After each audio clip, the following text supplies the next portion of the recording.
Hello YouTube, Eddie Bones 13 back again with another knife video. Forgive me for my lighting. I understand there's quite a bit of shadows. I have a makeshift box that my wife made me and I love her so very much for doing so. But I just can't seem to get rid of the shadows and that kind of stuff. So I'm trying my best here to kind of improvise. So let's see how it works out. You know, I feel like I'm slacking because this knife is actually quite old now. I want to say at least a year or 2 years old. But I'm just now getting around to doing a knife review on it because I just started doing knife reviews. But I really love this knife, and I could not have this in my collection of videos, I guess. As I've said in every other video before, I do these videos for the beginner collector, to the ones that don't have like the 500 and up, just buy mid-techs and customs. People who just want to buy an everyday carry knife that's a good, reliable, heavy use to medium use folder, even some light use folders. So let's go ahead and get on into this one right away. I'm going to follow a certain guideline. I like to give my overall impression of a knife. Then I will go over the specs. Actually, you know what? Let's do that backwards. You know what? I'm changing on the cuff right now. I'm going to go ahead and give the specs of the knife, and then I'll give my overall impression. How about that? I feel that once I go through with the specs of this knife, then I can give you my impression of what I believe, how I feel about this knife. So here we go. What we have here is the Zero Tolerance 0770 CF for carbon fiber.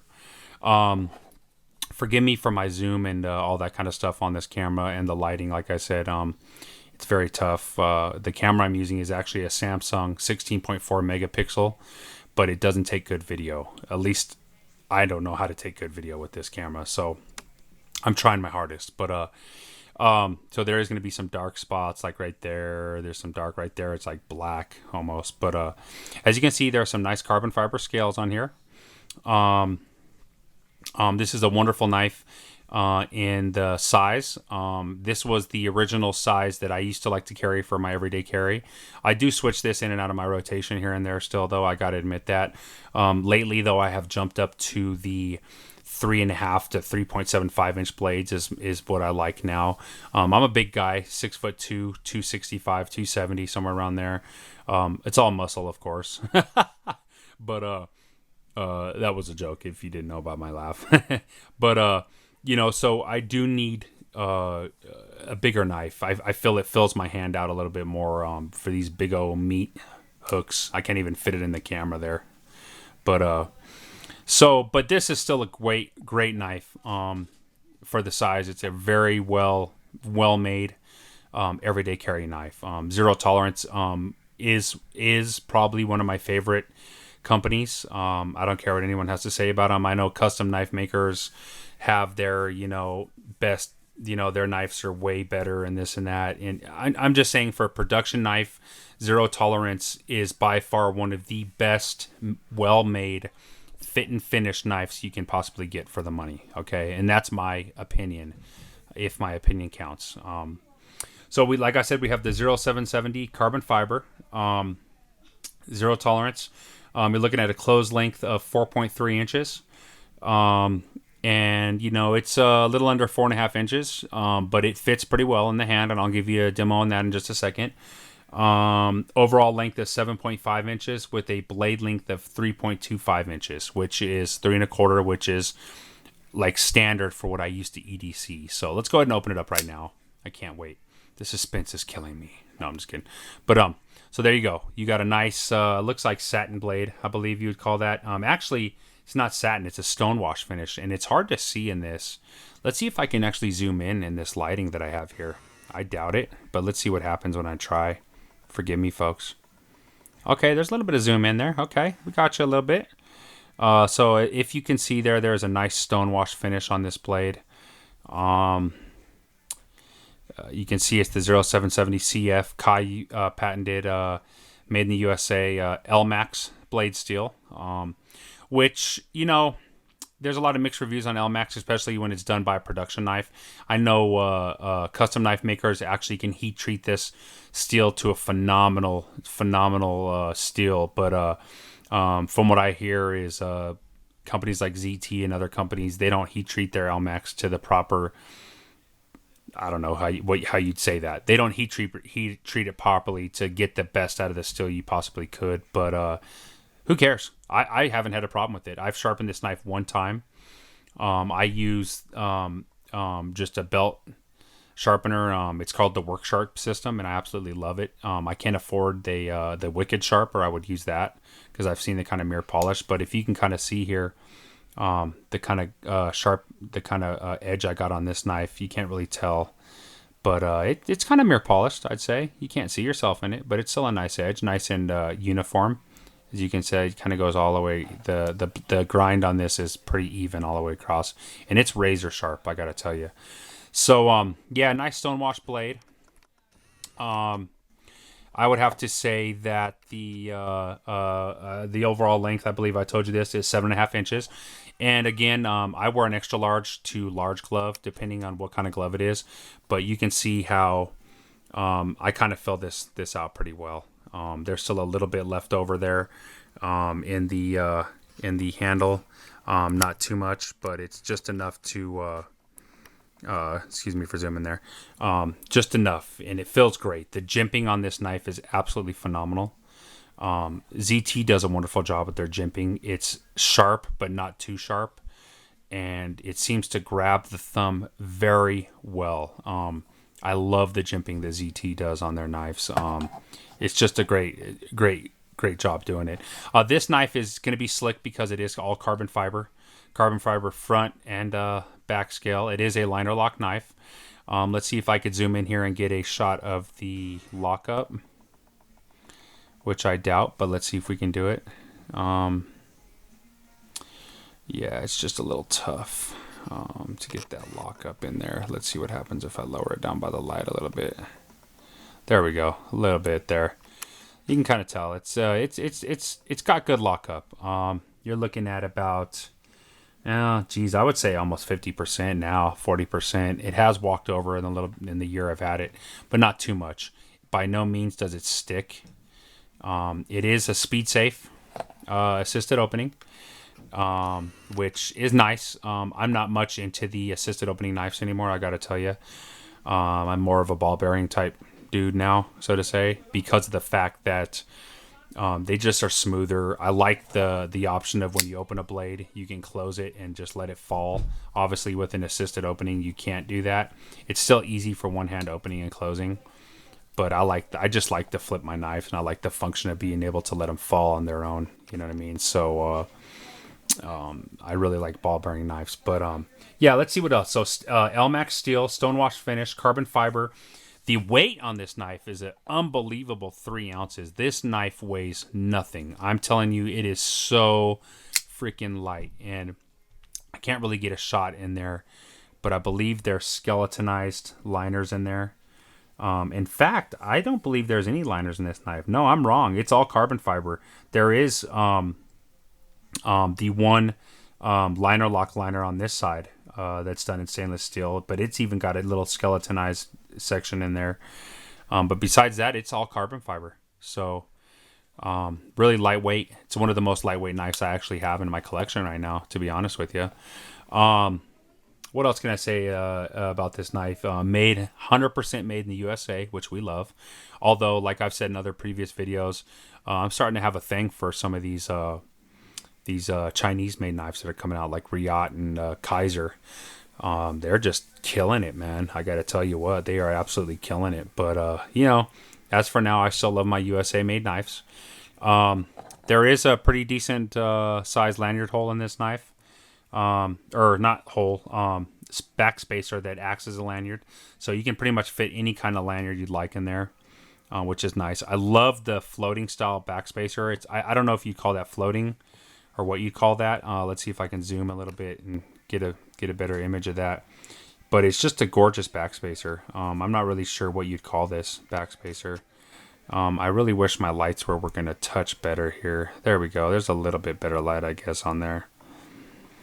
So yeah, you can kind of see it's just kind of a different backspacer, and different's good. I really like things that are different. There it is. So pocket clip. While I have it zoomed in, Nice deep carry. As I've said 100 times before, it doesn't really matter to me about the pocket clip being deep carry. People think it's for stealth to hide your knife and this and that. No, that's not it at all. The reason why I like a deep carry pocket clip is so it sits deeper in your pocket. That way, it's easier to not lose the knife. The deeper it sits in my pocket, the more safe I feel that it's not going to fall out of my pocket. So that's why I prefer a deep carry pocket clip. You can see it's got the ZT logo right there on the pocket clip. Nice oversized pivot here. I'd say that's almost custom. You don't see that pivot too often. I don't think I've actually seen it on any other ZT knife. I could be wrong though. So to me, that is a custom pocket clip for this particular style of knife. Flipper tab. Small, but it does have some jimping. Same kind of jimping that you're going to get on the thumb ramp. So, it's really nice. Not too sharp, but fast deployment. That speed safe is one of my favorite assisted opening mechanisms you can get. That and I hate to say this because their guns are okay, but their knives suck, and that's Smith & Wesson.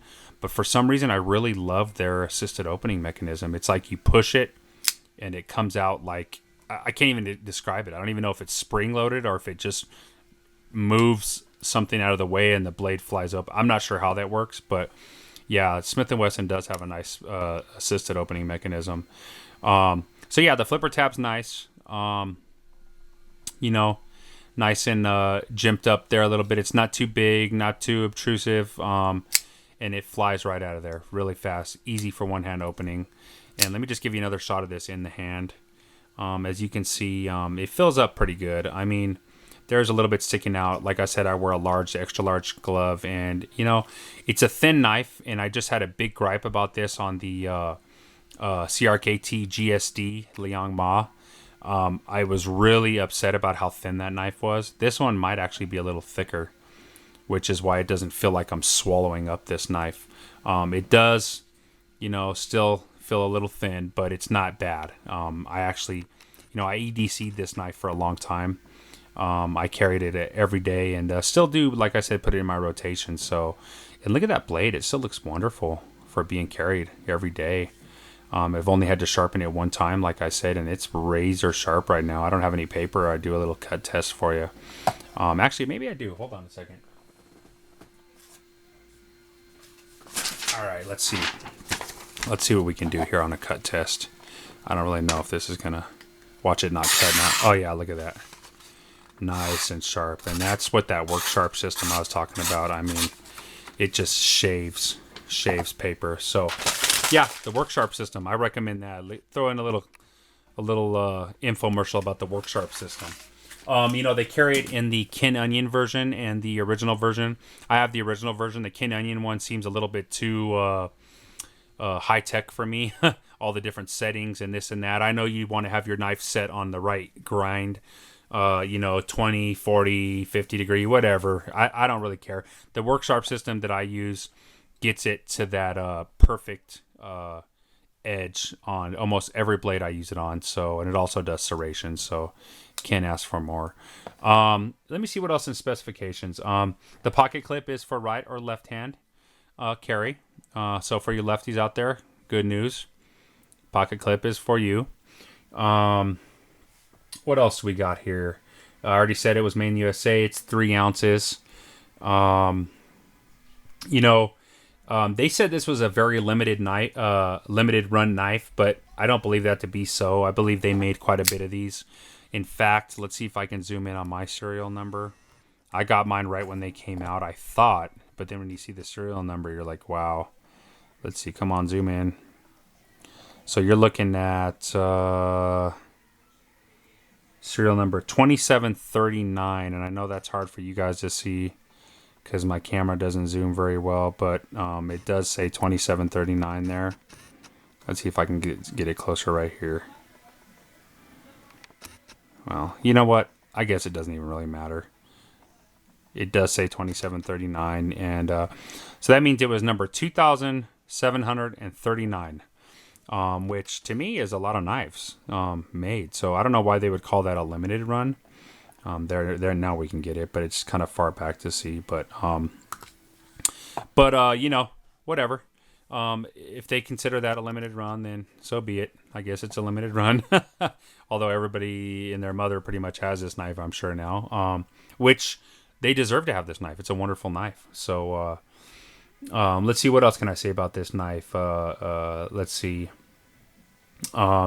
It's it's based off the award-winning 0777, which was a wonderful knife. If anybody has one, please contact me. Let me know. I'm interested in buying one.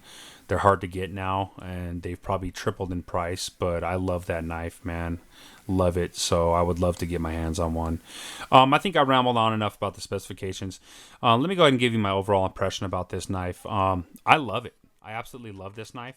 I do all my ratings on a 1 to 5, I guess star or whatever kind of ratio you call that. I would give this a 5-star all day. The reason being, it's compact yet still large enough to fit my big beefy hand. The blade shape is phenomenal. It's an excellent slicer, as well as an excellent piercing capabilities as well. There's the blade thickness, not too thick, but not too thin either. Comes to a nice point here. I love this nice swedge on the top of the blade. Let's see if I can zoom in a little better here. The nice swedge on the top of the blade is awesome. And the blade shape to me is phenomenal. So overall impression is I would give this a 5-star all day. I don't really see nothing wrong with this knife. I wish it was a frame lock, but liner locks are okay in my book. I don't, really prefer one over the other, except for I do like frame locks just because they're funner. If that makes any sense. I just like to close and open the frame lock better than this little liner lock you got to push in there. But oh well, I like it. Nice oversized pivot, deep carry pocket clip. It's just a great knife, you guys.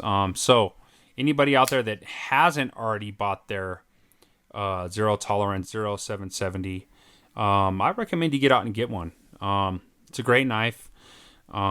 Stays razor sharp. The LMAX is heat treated properly as far as I'm concerned, because I've sharpened this knife one time in a year, and I've used it daily when I first got it. So get yourself out there, get you one of these zero tolerance 0770s.